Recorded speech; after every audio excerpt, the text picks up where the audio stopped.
नमस्कार, आप देख रहे हैं नेक्स्ट 9 पॉलिटिकल बाइट। मैं हूं आपके साथ सिराज। चंद्रशेखर आजाद एक ऐसा नाम जो दलितों के बीच इस वक्त गूंज रहा है। चंद्रशेखर आजाद ने जिस तरीके से दलितों के बीच खुद को एक नए विकल्प के तौर पर पेश किया है, खुद को दलितों के मसीहा के तौर पर आगे बढ़ाने की जद्दोजहद में जुटे हैं, जाहिर सी बात है मायावती की मुश्किलें बढ़ने वाली है। इसी दबाव में मायावती ने आकाश आनंद को फिर से पार्टी का कोऑर्डिनेटर, संयोजक और अपना उत्तराधिकारी घोषित कर दिया। सोचिए, जिस ढंग से मायावती ने आकाश आनंद के खिलाफ जो फैसला लिया था, उसके बाद से बीएसपी के जो वोटर्स थे उनमें नाराजगी देखी गई।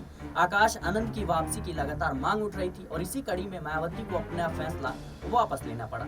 लेकिन अगर बात करें हम चंद्रशेखर आजाद की, तो चंद्रशेखर आजाद जिस तरीके से उत्तर प्रदेश की सियासत ही नहीं बल्कि पूरे उत्तर भारत की सियासत में अब अपने पैर पसार रहे हैं, मायावती की मुश्किलें बढ़ने वाली है। मायावती 432 सीटों पर चुनाव लड़ती है, लेकिन एक भी सीट पर बीएसपी जीत हासिल नहीं कर पाती है और इसके बाद से सवाल उठते हैं मायावती के फैसले को लेकर। मायावती ने जिस तरीके से अकेले चुनाव लड़ने का ऐलान किया, विपक्ष ने इसको भारतीय जनता पार्टी की मदद के तौर पर पेश किया और विपक्ष का यह आरोप था कि भारतीय जनता पार्टी की मदद कर रही है मायावती, और कहीं ना कहीं इसकी वजह से जो दलित वोट बैंक था, जो मुस्लिम वोट बैंक था, वो बीएसपी से खफा नजर आया और इसका फायदा सीधे तौर पर इंडिया गठबंधन को मिला, चंद्रशेखर आजाद को मिला।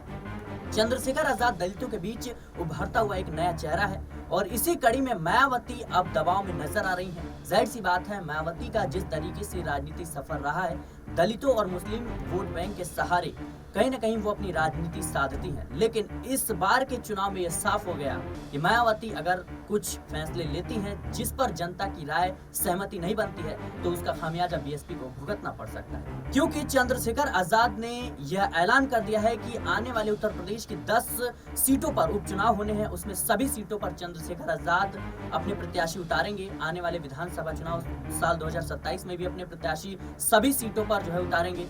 बिहार विधानसभा की बात करें, तमाम जो सीटें हैं, यहाँ पर चंद्रशेखर आजाद अब खुद को एक नए विकल्प के तौर पर, एक नए पार्टी के तौर पर पेश करने वाले हैं, एक नए चेहरे के तौर पर पेश करने वाले हैं और इससे सीधा सीधा जो झटका है सबसे बड़ा, वो कहीं ना कहीं मायावती को लगने वाला है। फिलहाल के लिए इस रिपोर्ट में इतना ही। देश और दुनिया की तमाम खबरों के लिए बने रहने नेक्स्ट 9 पॉलिटिकल बाइट के साथ।